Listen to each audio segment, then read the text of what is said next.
perhaps the most memorable encounter I've had with anyone. I think about it as not only maximizing value, but probability of an outcome, right? And so, I know brands, I'm not going to name names, that are, sacrificing, essentially zero profit, building to 75, 100 million in revenue, with the intention of being acquired by a Unilever or a, P&G of the world. And, that's a good strategy, but what if Unilever is not interested in that kind of company? Welcome to the Own Your Commerce podcast, where leading experts, brands, and innovators reveal strategies for e-commerce growth. I'm your host, Jay Myers, and this show is brought to you by Bold Commerce. Hey everyone, before we get started, I have a couple quick announcements I want to throw out there. Bold is excited to announce that we are sponsoring Subscription Summit this year. It's November 11th to 13th, and it's focused at helping subscription e-commerce stores scale. So it's also a free event. If you are a subscription business, make sure you register. Head to subsummit.com and secure your spot there. We're also speaking on 2 panels as well, so it's going to be really exciting. Make sure you join us if you are doing subscriptions, or even if you ever plan or are thinking about offering any type of subscription or membership offering. Also, on the topic of subscriptions, there's been a lot of buzz about Shopify's new checkout. Bold is excited to announce that we are an official partner at integrating subscriptions into Shopify's native checkout. Bold Subscriptions is available on multiple platforms, BigCommerce, it's coming to WooCommerce, it's in the headless space, and very soon it will be officially integrated into Shopify's native checkout. If that's something that interests you, make sure you head to boldcommerce.com, and at the very top of the page, there's a link you can click to sign up to get early beta access. So you'll want to make sure you get on that list. There's a ton of interest for it already. So the sooner you get on, the sooner you'll get in. Just head to boldcommerce.com, and up at the very top, there's a link that says apply for early access. Now let's start the show. On the show today, we have Patrick Coddou, who is the founder of supply.co. They make $85 single blade razors. Yes, people pay $85 for a razor, and a lot of people pay $85 for razors. They're killing it. Patrick used to sell fighter jets, so we're going to dive into that. Him and his wife went on Shark Tank and got not 1, but 2 offers from sharks. We're going to talk about what's more important, growth or profitability, and how should you think about it, and what do investors look at. We're going to talk about the Patricks that Patrick used to grow sales in the early days, and what's changed now that he's what you would consider a successful D2C brand, what tactics he's using now. And something I really loved that we got into is Patrick is working on applying the jobs to be done framework to his business. Make sure you pay attention when we get to that part. I think that's amazing, and I think every brand needs to do this. So make sure you listen when we start talking about jobs to be done. That's a great part. And Pat's going to talk about why he thinks it's important for him to transition into a role of CEO. And make note, it's not because he started the company that he's CEO. It's a role. We'll dive into that. Stick around. It's going to be a great episode. Here we go. Patrick, thank you so much for coming on the show today. Absolutely, Jay. Thanks for having me. I think I want to start with a quote, and you'll recognize this once I start reading it. I'll just start reading it here. There's a trend among entrepreneurs today. We're all trying to start a business that produces a passive income stream so that we can move to Bahamas, so we can have that mailbox money. You know where this is coming already. Yep. And in honesty, that lifestyle sounds pretty amazing. Who wouldn't want that? But I found in the past few years that there's something I want even more than that. More than the cushy lifestyle or the margaritas on the beach. I want work really hard. I want to build something that I'm proud of, have an impact on the people around me.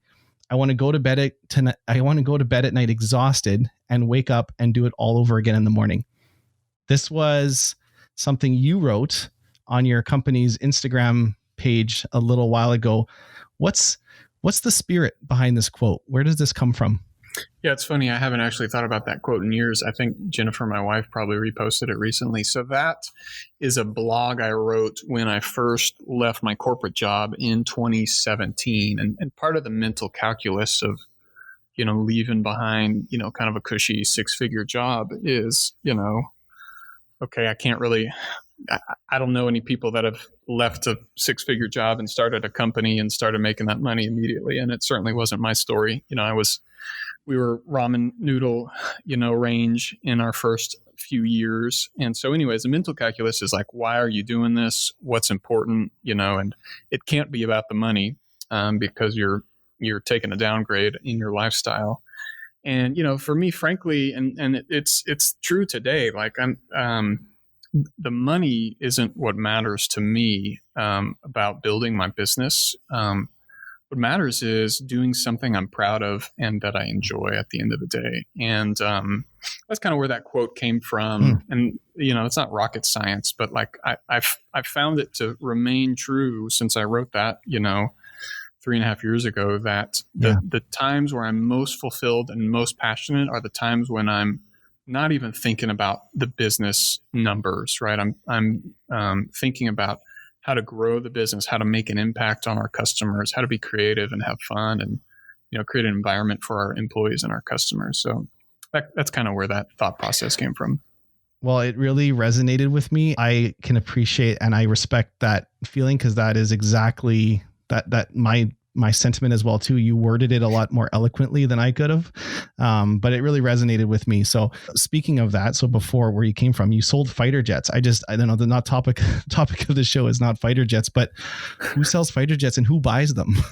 Well, the United States government sells them. Okay, so you have one client. Yeah. I mean, specifically in my previous life, I worked hand in hand with a large team. These are multi-billion-dollar deals. It would be arrogant for me to claim, responsibility for any of them. But you work with large teams, including the United States government, to work with foreign allies. So everybody from Italy to South Korea to the Netherlands, all purchase military equipment, including aircraft from the United States government, so that you can, quote, have interoperability with your allies overseas. So I did that for 8.5 years, had a blast in a lot of ways and hated it in a lot of ways as well. I guess, so anyone that's not the enemy, you could sell them to, pretty much. Yeah, exactly. It's funny. I worked on a deal, side comment. I worked on a deal with South Korea for a number of years. And, when most of the international community just refers to Korea as South Korea as Korea, right, or the Republic of Korea, and everybody would ask, very different than North Korea. Which Korea are we talking here? And because it makes a big difference, that's for sure. Yes, it does.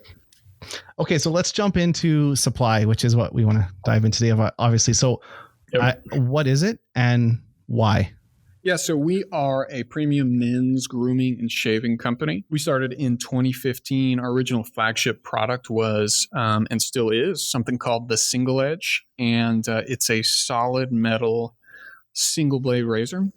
And the value prop there's multiple, but the primary one for a lot of guys, we find that roughly 30 to 40% of men struggle with irritation and ingrown hairs when they shave, or just pain, razor burn. I mean, you name it, just any of the painful things that come along with shaving.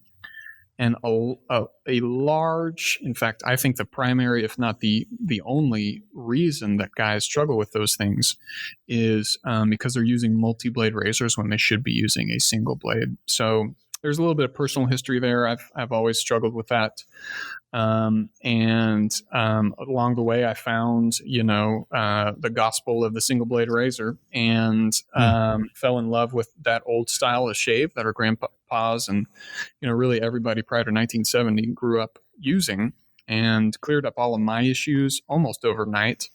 And just kind of wanted to be able to design a product that was accessible and kind of more modern to consumers, because it's kind of intimidating to use these old style razors. And so I wanted to design something that was more accessible to people. And so I did that. We launched on Kickstarter in 2015, and then we have grown over the years. And we've got a line of shaving products, skincare products, and we're expanding every year.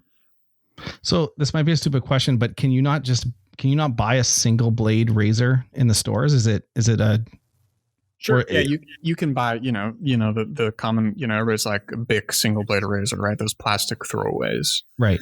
And so the advantage of ours, there's a number of advantages. One, my personal favorite is the weight of our razor. So it weighs around 100 grams, roughly the weight of an iPhone. And it sounds like an insignificant thing, but it really significantly improves the shave when you have this weighty product in your hand, because essentially you're allowing the weight of the razor to do the work for you. So you just kind of place the razor against your skin. And I like to say you just kind of sweep the hair away with the razor. It's really a gentle, enjoyable process. Whereas like this kind of Bic, whenever I have one of those in my hand, it's just like you're pressing and trying to kind of pull and tug the hair out of your skin. And so not only that, it's an heirloom quality product. It's guaranteed for life, much less waste because you're obviously not throwing away a plastic handle every couple of days. So there are a lot of benefits to our product over a Bic. Makes sense. Okay, I am the type of person that has the constant, I don't know what you call it, shadow. So I'm a little bit ignorant when it comes to the actual razor side. I'm curious, why is it because you have like pain or irritation when you shave? You know what? Honestly, that's a great question. Yeah, I did. And I had one of those like Gillette 5-blade razors that, and my neck, getting into the personal stuff here, but my neck got really bumpy. And so one day I just grabbed like my head trimmer and I used that like without a guard on it. And so it just kind of went down, and my wife said, "Oh, I don't mind the evening shadow look." And I've literally done that for like 8 years now. But with yours, maybe I wouldn't have had that issue, but I got all the red bumps on my neck. So and that's exactly why I asked, because it's really funny, like something about being a guy, like you just like kind of accept that that's a problem. And I had no idea it was because of the multiple blades. And you don't really think that it's solvable. You just like, and I have this exact same conversation with so many guys. They're like, I get all these bumps on my neck, and I just kind of always thought that's just how it is. And I'm like, well, why don't you take one of these and give it a shot? And, we've literally, I'm not trying to make a commercial for myself, but like we've changed people's lives. Like literally they've told us, "You've changed my life. I've dealt with this, for my entire life." So anyways, that's kind of where I believe it. I mean, without knowing any better, you would go to the store and think you need like the Gillette 7-blade because that's what they tell you. That's what the marketing tells you, but it's not, it's wrong. So, okay. So a little bit of background on supply. So you started in 2015, obviously it was you and your wife started it together, right? That's correct. What's growth been like? How many people are you now? Are you profitable, or are you in growth mode and putting everything back in, or what does that look like? Yeah, so we grow roughly kind of 2 to 3x every year. What I like to say is we're in the kind of mid 7 figures right now. We're profitable. We have a small team of 7 people right now, and then an army of freelancers and partners that we work with. We're based in Fort Worth, Texas. Got a small office here. We warehouse out of Austin, and that's kind of the basics of who we are right now. What's your goal with it on the growth side? Profit/growth. There's always there's a balance. I can tell you, like we actually have a ratio at Bold we use. We call it the rule of 40. It's kind of a known term in the public markets, but basically your growth or your EBITDA has to equal to 40%. So if you're growing 40% year over year, then EBITDA 0 is okay. You don't have to make a profit. But if you're not growing, if your growth is only 20%, then you should have roughly 20% EBITDA. But whatever it is, it needs to add up to 40, and that's a healthy company. And investors actually look at that. Yeah. So I'm just curious your take on it. Yeah, Jay, I wish I had the right answer. It's funny. I'm laughing because I literally just got off the phone with, a mentor, and we were having this exact conversation. Like, what is the balance between growth and profitability? I want both, right? Obviously. I want 20% EBITDA and 200% growth. There you go. That's a 420 or 220. Yeah, exactly. The 220 rule. Yeah. So it's like this constant give and take I'm constantly thinking about this topic constantly. And the challenge is, as a founder of a consumer goods company and an e-commerce company, the large majority, from what I can tell, and I'm not an expert in this area, so I don't mean to portray myself as one, but the majority of transactions that happen in terms of people acquiring companies like mine, they seem to be, at least from the data I can gather, based on an EBITDA multiple, mostly kind of in the 7-figure, low 8-figure range. Right now, there's always the the Cremo companies of the world, which is a shaving cream brand that just got bought by Edgewell for $235 million. Now, I'm assuming, I don't know, they got bought on a revenue multiple, probably 2 to 3x. But the guys like me in the 7 and the low 8s, like you get bought on an EBITDA multiple. And like, I'm not saying that's like my goal, like I'm trying to sell my company tomorrow, but it's how you look at value. Yeah, it's how you look at value. And then there's the other piece, which is like, what if I never sell my company? What if nobody's interested in buying my company? Like, I want to have something that is, producing something for the amount of effort that I put into it. So like, right. But then if you're not big enough, then the Edgewells of the world aren't interested in you. So like, you have to grow, you have to get bigger, but you also have to be profitable. So it's a really challenging problem, especially for somebody like me who can't really see the future. But what I like to think about is I like to be, like I said, we've grown 2-3x a year, especially at our size. That's doable to keep that up for the next few years. But I like that growth rate, but then I also want to be profitable, and what feels good to me is the 15 to 20% range, and anything higher than 20 feels like I should be putting that back in the business, and anything lower than kind of 10, 15, feels like, something's kind of broken. So that's how I look at the world. It's not like the answer, but that's kind of how I view growth versus profitability, if that even comes close to answering the question. No, it does. It does. It's different. I mean, we're a software company, so we think about it very differently. And it's interesting. The D2C world is investors are starting to take notice. And I mean, we're seeing brands that we work with getting acquired, and they'll look at revenue as 2 buckets. They look at it as your one time, and then if they offer any type of subscriptions, there's a different multiple on that.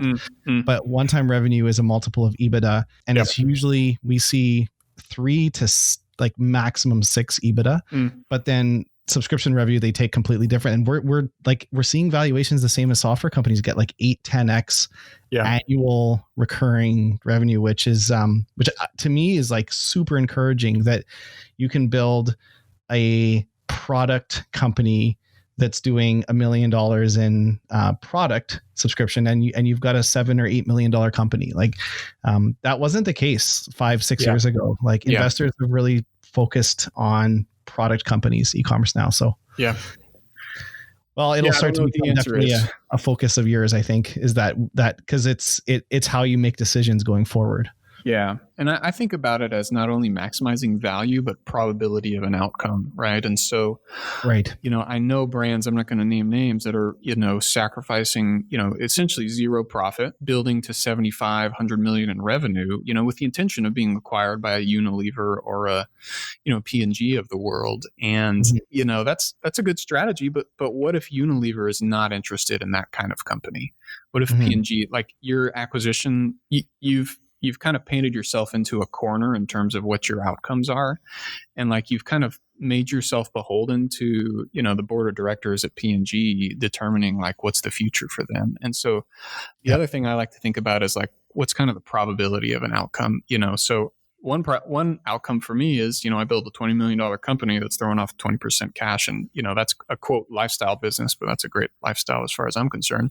100%. And another probability is like a strategic buys me, but then another one is a private equity company can buy me. So like there's a lot of outcomes for somebody in the, 8 low to mid 8s with a, throwing off 15 to 20 plus EBITDA. So that's kind of what I think about a lot is probability in addition to the outcome. The brands that are scaling, like this is something that I see stores get wrong. You can I don't want to say fudge growth, but like you can throw money at it through advertising, and you can, and it's not building a sustainable growth model. So it's an interesting dilemma that a lot of e-commerce brands face, is like, how much gas money do you want to put at it versus actually building a perpetual growth machine that grows on its own based on like a lot of other things. So speaking of which, two questions. I'll start with this one. What tactics did you use in the earlier days to get customers, to get sales? Yeah, everything we could think of. So, we were on, we did everything. We did Amazon. We did, we went to shows, right? Like Christmas shows and, in-person stuff. We did wholesale accounts, any wholesale account we could find. We're obviously on Shopify. We started on Kickstarter. We did a couple other Kickstarters. So those early days, it was just trying to find any way to make money possible. And over time, we realized like kind of the time to value ratio or like pain to value ratio of a lot of those things. So like we don't do shows anymore, although I'm sure there's great money that can be made in some of those. We're actually off of Amazon now, although like, maybe not forever. I could see ourselves going back one day, but like what we learned real fast is when you're a small team, like you think you can do everything, but you really can't. And so, we kind of really pulled back a year to two ago and really just started focusing on our store only. So we're 95% direct to consumer through our website. We have some small wholesale business. But it's funny, like now what I find myself thinking a lot more is like, okay, how do we expand to be more omni-channel, but more strategic and thoughtfully this time? But your question was, I think, more around tactics and tactics used in the early days to acquire customers when you didn't have the brand that you have now. Yeah. So, no surprise. So we started on Kickstarter. We would not exist without Kickstarter.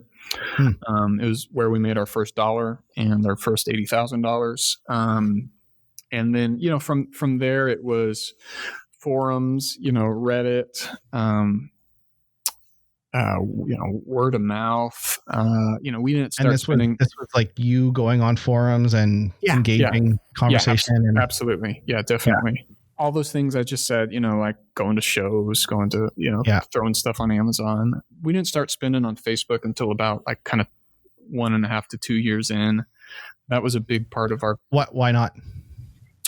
The first couple of years of our business was really more about figuring out how to make the product. We had a lot of supply chain and production challenges on the front end that just gotcha. We fix the bucket before you put water in it. Yeah. Our first 2 years, I don't remember exactly, but our first 2 years, we probably did $200K or less, over 2 years. Right. And we just didn't have product to sell. Anyways, but then after that, I agree with that. I was just curious your logic because I agree with that. I think that's the worst thing you can do early on is throw money, spend advertising. You have a leaky bucket. The only time I think sometimes makes sense is if you want to validate a product and you just don't have traffic on your site and you need eyeballs on it. Sure, pay for traffic, but otherwise you're not actually. Yeah. Anyways, I was just curious your take on it. Yeah. Yeah. So none of our tactics in the early days will be rocket science, but Facebook. Once we started spending on Facebook and Instagram and social, that certainly became a big part of our kind of tool chest. Quick fun fact about Kickstarter. You might not know this, but I guess we actually worked with you on your Kickstarter campaigns because we own Kick Booster, which is... Oh, no kidding. Yeah. So that's a bold product. Yeah. We don't... It's kind of got its own branding, but that Kick Booster is a crowdfunding affiliate tool, which I actually, before the show, I saw you were on Kickstarter. So I just looked up in our database and sure enough, you used it for your everyday DOP campaign. I don't know how much you generated from it, but it's so we knew each other even before. That's awesome. I love it. Yeah. So then fast forwarding to now, what's changed in those tactics? So 5 years later, a little bit more of a mature company, but definitely still growing. How have those tactics changed and how do you look at acquiring customers differently? In a lot of the same way. It's just kind of matured a bit. So we think less about like tactics, like how do we buy media and how do we change the 2 seconds of this ad to create the outcome that we want, and more about like what's the strategy and the process through which we view growth, and we're iterating and testing and like that's been a very, very recent thing that we're talking a lot about. So, I just hired a couple months ago a new head of growth, and so I'm personally kind of taking myself out of the growth equation and we're in the middle of an exercise right now where we're fortunate enough to where we can kind of pull back and say, okay, tactics, have gotten us this far, but like the future for us is principles and process. And, the challenge with our products is, and I'm sure this is applicable to anybody, but I feel it very keenly, is there are so many things that can be said and so many ways we can talk about our products and that we can advertise them, and there's different value props that speak to different people. And so what we're doing right now is designing a process where we can every 2 to 4 weeks kind of launch new ways of talking about our products and testing new landers, new offers, new just entire we don't have to go down this rabbit trail, but we're using the jobs to be done framework to I love it. Think about how we talk about our products. And so anyways, the answer is we don't think much about tactics, and we think a lot more about how are we going to maintain this kind of machine, well into the 8 figures and beyond. That's a software approach. You're ahead of the game. It's jobs funny. To be done is how we look at things when we're building. Like really? I often tell people, I say, like, if someone's selling a screwdriver, do they really want your screwdriver, or do they want a shelf on the wall? Mm-hmm. Yeah, exactly. Do they really want a shelf on the wall, or do they want a place to store books? Mm-hmm. And we always try to go, how can you take like 3 layers down? Because what you're selling is not a razor. You're selling comfort. Mm-hmm. You're selling, you can speak the language better than I can, but we look at this all irritation and rednecks. 100%. Rednecks. I think if brands could get that right with e-commerce, that is huge, because they get so caught up in the product, and that's actually not what you're selling. It's funny that you mention it's a software approach, because all the reading I'm doing and consuming of information about, that's informing, our planning, it's all SaaS material. It's all software, because there's really not a lot of material out there. Like, there's so much how to go from 0 to 1 out there for e-commerce and consumer brands. There's not a lot how to go from 1 to 20, so, but there's some of it for SaaS. And so, I feel like the SaaS world is leagues beyond the e-commerce and consumer world in terms of like process and principles of growth, in the, kind of 1 to 20 range.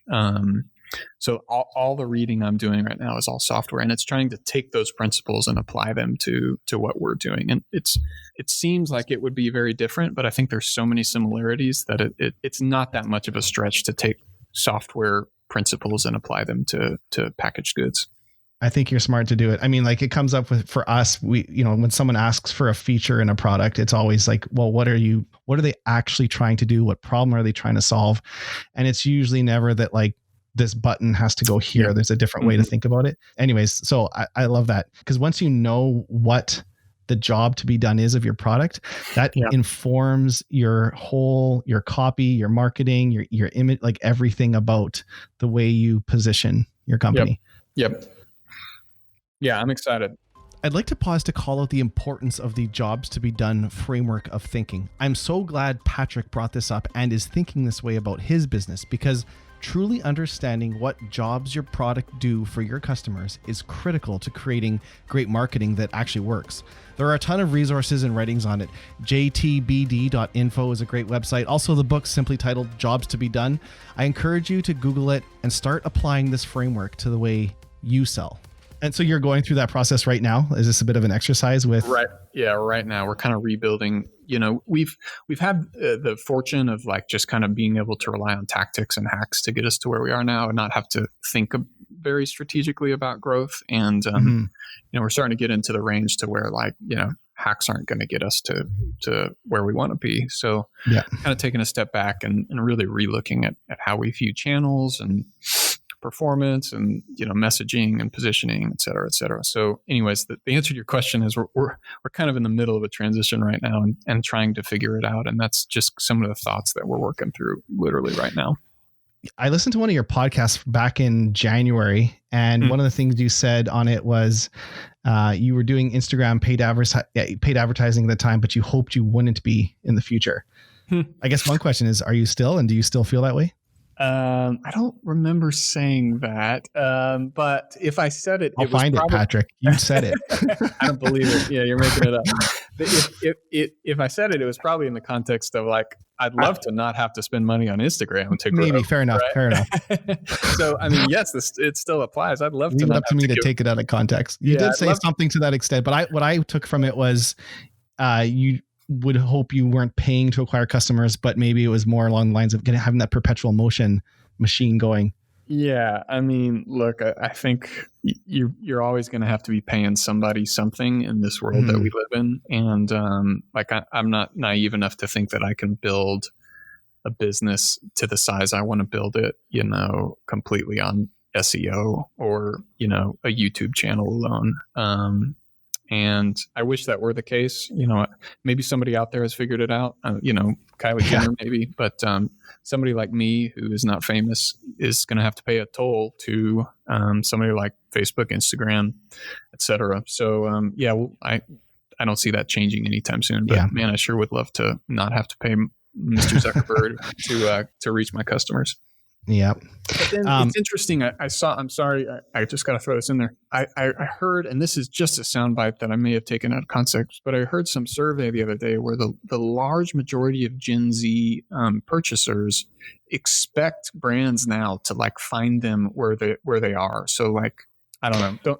Don't take my word for this, but it's like they kind of expect you to advertise. They're not out looking for you. They expect you to find them, and it's either organically through influencers, and that's not really organic because you got to pay them, or it's through advertising. And so they kind of expect to be advertised to now, and I just don't see that changing anytime soon.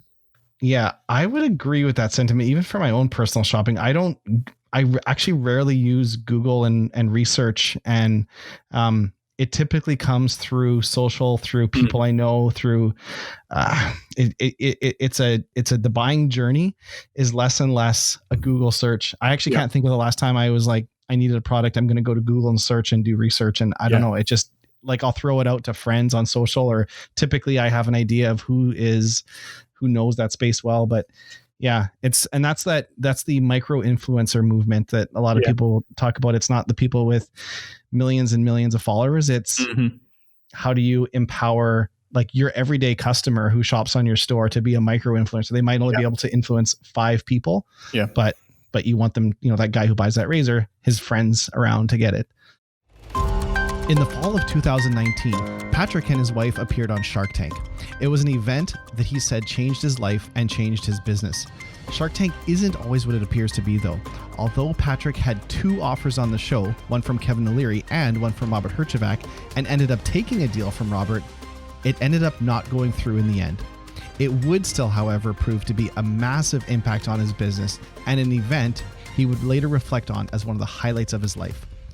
You were fortunate enough to go on there. That's a lot of entrepreneurs' dream, is to be on Shark Tank, even if they don't get an investment, because obviously like the publicity. So, how did that come about that you ended up on Shark Tank? What was the process like? And I don't know, how's it been since? It came about with a lot of work. Didn't just fall in our laps. We applied 3 years in a row. Oh, wow. So I actually left my previous corporate job in January 2017. And like the first thing I did the week after I quit was I applied for Shark Tank. And then I made it real far. Didn't get on though. Applied again the next year. Didn't get very far. Applied again the third year and finally got through. So it was a ton of work. Happy to go into any details that I can.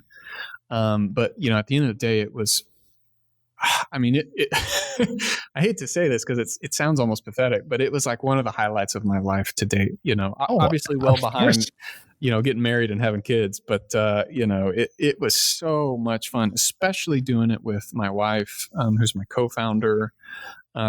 Just the crucible of standing there on the rug and then preparing for it. It's like the hardest, if you went through college, think about the hardest final you ever took and then do that times 20. And so just a phenomenal, enjoyable experience. Everybody, the Sharks and the entire production crew behind the show are just phenomenal people. really, really great people. And really just the opportunity of a lifetime. Like it's it's hard to think how, like what kind of experience could top that. I'm sure hopefully there's more, it's not downhill from here, but that was just so much fun. Maybe, my dream's to get on Survivor one day. So maybe that'll. So you got to deal with Robert, right? And did it go through? Because often they sometimes don't go through after the show. Yeah. Roughly half of deals don't close. And we actually did not close our deal. Okay. Yeah. So one of our investors at Bold is Bruce Croxon, who's he was a dragon on Dragon's Den. Oh, really? Yeah. And Dragon's Den actually came out before Shark Tank, but it's the Canadian version, and we just don't have as many people in Canada, so it's not as well known. But so he was a dragon. We have dragons, you have sharks, basically. Yeah. Did you notice the day it aired? Like you already had an online store, right? Oh yeah, definitely. So with the day it aired, what did that do to your sales? I mean, we did more sales that day, than we did probably our first year of, business. Yeah. I mean, it was outrageous. That was a record month by, we aired on November 3rd, and by November 4th, we had already had a record month. And, by the end of the month, we had, 4x our previous record month. Yeah. So it was certainly a spike for us. Ideally it would, maintain, that spike. It's kind of died down a little bit since then in terms of like kind of free traffic, but it certainly put a ton of wind in our sales because it, just brand recognition put a ton of wind in our sales. But then it also, being a bootstrap brand, we didn't close the deal, and we're entirely self-funded. Just kind of, frankly, just put a ton of cash in our pockets that we could then really invest in the brand, and specifically in inventory, right? That's always a challenge when you're our size and small and bootstrapped, is just keeping in stock and having just the cash conversion cycle. And so it gave us the ability to start thinking more strategically and kind of play offense with our brand and kind of always playing defense, and in terms of just trying to stay alive. So it was a huge inflection point for us. And we're just, not only are grateful for the experience, but the airing turned out amazing. And then it's just really, really accelerated our business. So we're just awesome. Grateful all around. And you're still allowed, I'm assuming it's the same as Dragon's Den. Like you can still use terms on your website as seen on Shark Tank, or like that kind of language. There's all sorts of contracts we signed.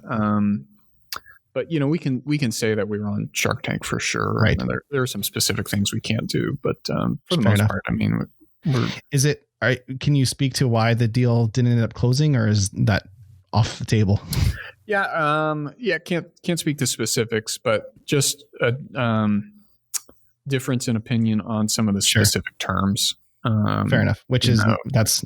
Yeah, I mean, it's like any deal, right? I mean, the high level stuff that's on TV is nice, but there's a lot more conversations that go on behind this. Oh, for sure. Yeah, I have a friend that was on Dragon's Den, exact same thing, got an offer, then it ended up not going through. But you know what? Their business is doing great, and it was the tailwinds from it are just as good. Do you have an option at that point? Because it was Kevin O'Leary that offered the royalty deal.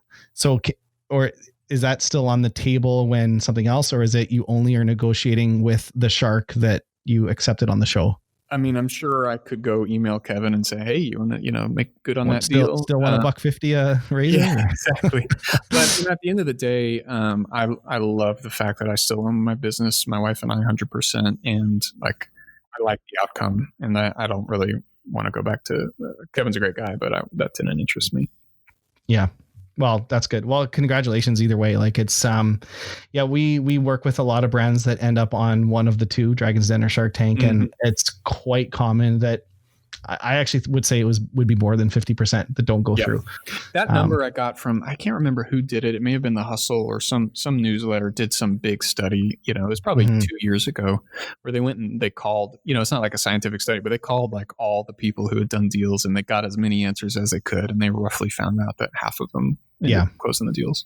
Yeah. And like the majority of that was Mark Cuban, like he closed something like 80 or 90%, and the rest of them are in the like 30 to 40 range. Wow. Well, he's probably the wealthiest of the group, I would say. I think his net worth is more than the rest combined. Right. So it's less worrisome for him. He can be a little more lenient with his terms, I guess. Yep. One thing I wanted to touch on was you actually said something earlier that you might see yourself going back on Amazon in the future, but like that's been something you've been, I don't know, a little bit vocal about in the past is making a move from Amazon. I can't remember where. I think I saw it in a blog post or somewhere, but you previously were on Prime with Amazon. You made the move and completely cut off. Yeah. And so I guess what was the thought process there, and is that still the case of the logic behind that? Sure. Yeah. I mean, look, I've kind of beat my chest a little bit. I've gone through phases of love-hate relationship with Amazon. At this time last year, I really hated them. They really kind of just screwed us over in ways that are really harmful for small businesses of the size we were. Like, we just kind of didn't have the ability to play the Amazon game at that time. Like, I wanted to play an honest game, and like, that's not the Amazon game a lot of the time. So like, they lost inventory of ours, like significant amounts of inventory of ours, and it took me months to get that money back. They started advertising their products on my listing. Squatters, they started to let, squat on our listing. They want to take them off, selling counterfeit products, just all these challenges of selling on Amazon. That is kind of just part of the game. And I just didn't have, number one, the stomach for it, or, and it just kind of, I don't know, maybe my ego is too big for it. Like I was just tired of dealing with it. And so, but the reality of the game is, something like 100 million people are Prime customers or something like that. And so, you're really missing out on some significant traffic if you're not on Amazon. So I think maybe one day we'll be ready to play that game. But for the products we sell, it's a really tough game to play. And it's just not something just to, I'll throw my shaving cream up on Amazon. It's like, you got to be ready and kind of go in with battle gear on. And so we just didn't have the right gear on. And maybe one day we'll suit up and put some money behind launch it on Amazon, but not right now. Your sentiment is bang on. And I went through the exact same thing 18 years ago, but really? So back in like 2001, eBay was the big thing back then. This is like before Amazon was even on the radar.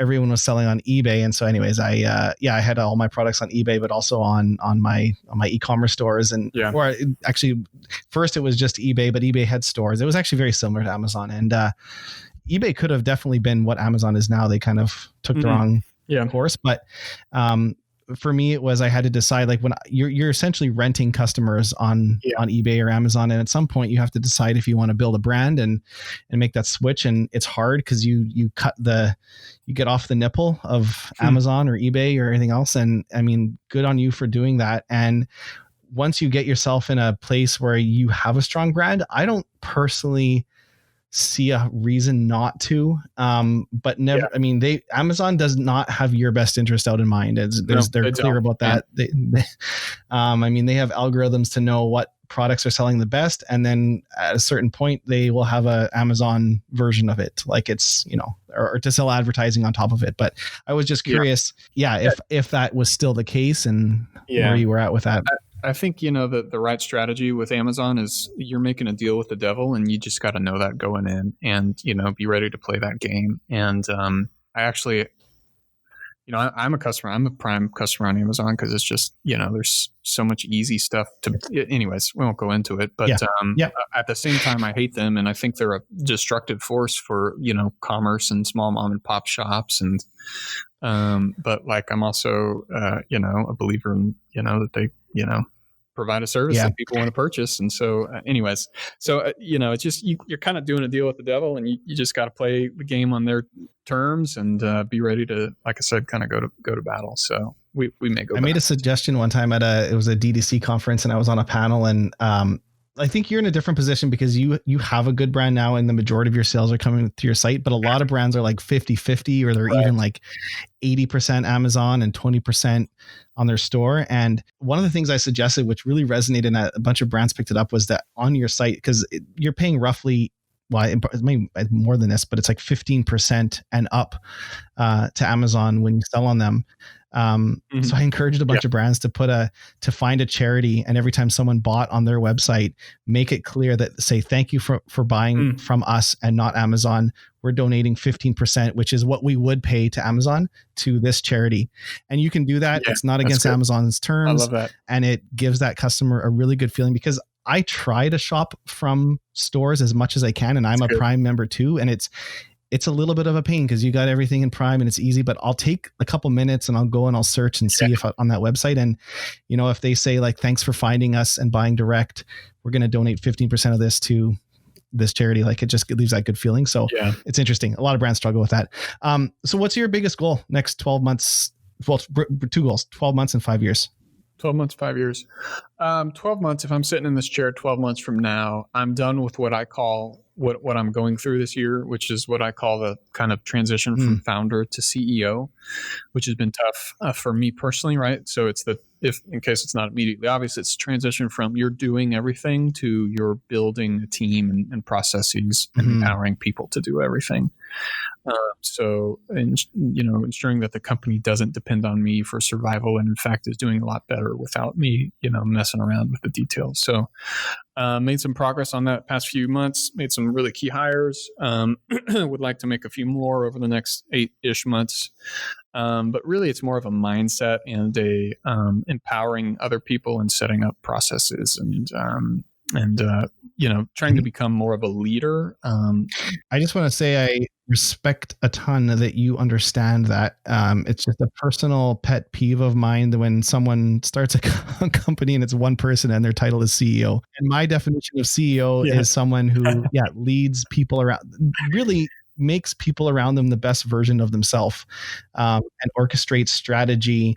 And you're measured by the success of the people around you. So, I mean, when you're one or two people, there's no, it's tough because like survival is no means written in stone for us. Like every day is a new day and a new challenge and a new battle to fight. Right. And like, I'm not just throwing off tons of cash flow that I can just go hire 20 people, So it's a challenge for sure. Cause I still I'm kind of like in this limbo where I still have to be very involved and I want to be like, I love working on my company, but at the same time, like I know that it's outgrown, my abilities. So it's a tough transition, but an enjoyable one and the right one.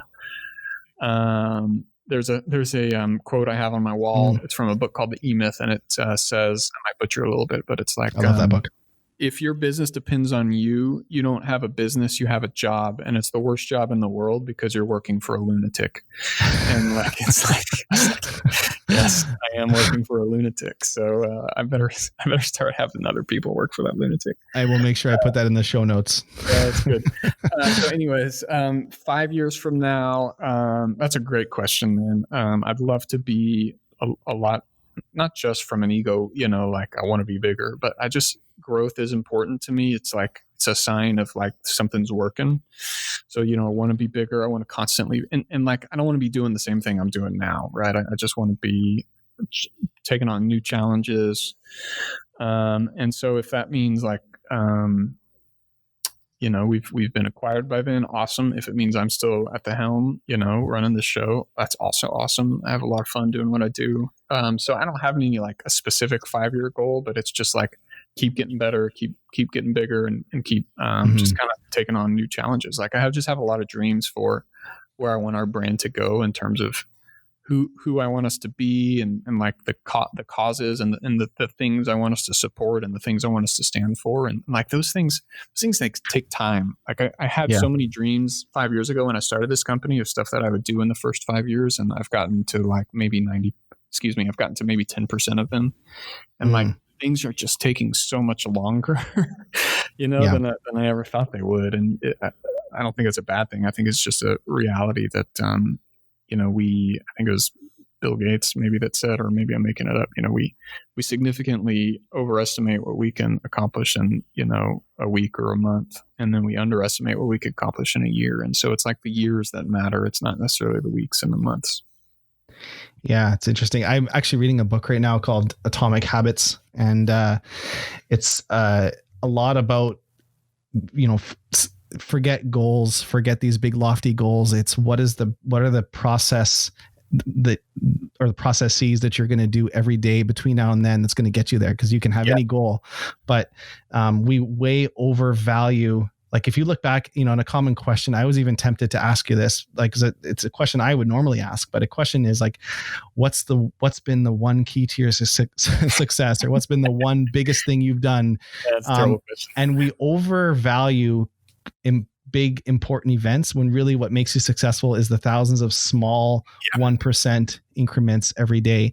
And if you improve by 1% a day, you've 37x'd in a year. It's a crazy mathematical thing, but if you can just improve 1% a day, the power of that compounding is mind blowing. So I'm trying to shift that a little bit in my own life to think it's not like I have ideas of where I want to be and the company to be, but just today, what's the one thing? So yeah. Amen. You know what that means. It's time for our lightning round. Let's get Patrick in the old e-commerce hot seat and ask him some quick hitting questions and see what he really thinks. I don't know if did you read these beforehand or not? I did not. Okay. So this is off the cuff. Off the cuff with Patrick Coddou. Okay. What's the biggest mistake you've made in e-commerce? Not in life. Maybe I should have prepared. You can pass. What's the biggest thing you've done? No, I don't want to pass. Okay. That's stupid to say I don't have any mistakes. Whoever's editing is going to have to cut this maybe. Well, I don't know. Maybe that's your life, your outlook on life. Nothing's a mistake. It's where you are today. Nothing's a mistake. No, I have a lot of mistakes. Just one comes to mind. We hired a 3PL last year, and it was a complete nightmare. I should have been more careful signing the contract and vetting them. In fact, all of my biggest mistakes, this is great, are poor vetting of vendors and or partners. Those are always my biggest mistakes. And so, I interview one. Sorry, this is supposed to be lightning round, but poor vetting of vendors that have really screwed me over. What's the biggest thing you've done right? Working with my wife. I love working with her on this business. Do you have your good days and your bad days, or are they just, it's not even like that? Oh yeah, it's not all roses, but the large trend is we love working together. I feel like I'm working with my wife now because we're all remote and she's upstairs and I'm downstairs. So I'm basically working with her, but she's on her own job. I'm on mine. Yeah, exactly. What's a pet peeve you have or you see other store owners do? Yeah, I mean, I have lots of pet peeves. Usually it's like the skeezy marketing stuff. Only 3 left in stock. And if you look at the developer tools, it's you can change the number. Yeah, like that. Reset the countdown timer. Yeah, and I don't know. I guess YouTube thinks I'm interested in this, but like I get a new ad every day about how to 10x my business or become a drop shipper or sell on Amazon, and I hate all that stuff. It's there's no formula to any of this. It's not easy. Yeah. Other than your e-commerce platform, what would you say are what's the most valuable piece of software you use to run your business, or top couple? Yeah. So we use all the Google products, Google Drive. I love Data Studio and Google Sheets. I'm a numbers guy. I'm an engineer. I'm constantly in our Google Sheet dashboard and our Google Data Studio dashboard. And then what's the first metric you look at when to know the health of your store? Revenue, monthly revenue. I try not to look at daily trends, monthly revenue. And then, one thing we're looking at a lot lately is like % of revenue spent on advertising, making sure that's healthy, so when you're growing as fast as we are, you're dumping a lot of money into advertising. You just want to make sure you're not over leveraging there. Yeah. Other software is Gorgeous and Klaviyo. Love those guys always. We're actually, I think, having both of them on the show soon. So good. They're both all right. Great partners of ours. What's your favorite, other than supply? What's your favorite online store to shop at? Not Amazon. Yeah. The first one that comes to mind is, it's funny. It's Beardbrand, because Eric's just a good buddy of mine, and I use his hair products. Wait, so are they competitors? Are they the complementary, or? Well, they're kind of complementary, right? They sell products to take care of your beard, and I sell products to get rid of your beard, right? So, depending on where you are on that spectrum, and sometimes you may be right in the middle. Like I have customers who are also customers of Eric's as well. So like, so if you have a goatee, you could buy from both people. Bingo. Yep. Go. Last question: if you had one piece of advice or wisdom that you could give for stores looking to scale, so not start, but let's say they've, go from 1,000 orders to 100,000 orders. What's some wisdom or advice you can give them that you've learned or that you want to pass on? Yeah. So I'm really big on operational excellence and making sure the foundation of your business is set before you try to build on top of it. So I'll try to be short, but your 3PL, make sure all your processes there are set and solid. Your pricing on, your shipping, your rates, I'm constantly, another number I'm looking at is my gross margin, right? Yep. You're like, my job as CEO tends to be a lot of just hammering costs down constantly because they will inflate unless you're staying on top of them. So operational excellence, financial excellence, making sure you're keeping costs down, and just constantly putting better processes in place to scale, right? Tactics and hacks don't matter if you don't have a solid foundation to build on top of. What you value as a startup, we, use nimble and flexible, and then what you value as a scale up is completely different. And I have come to really value operational excellence at Bold in the last couple of years. And, in the beginning, you take pride in being completely flexible, but at a point, operational excellence is so important. So I'm actually really glad you mentioned that. Thank you so much. That's it. That's all my questions. Where can people find you and your brand to buy the world's best razor? Yeah, so you can find us at supply.co, and then you can find me on Twitter at sounds like canoe, like not a kayak, but a canoe. And reach out. Love to hear from anybody that wants to reach out. Thank you so much, Patrick. Thank you. That's it for another episode of Own Your Commerce.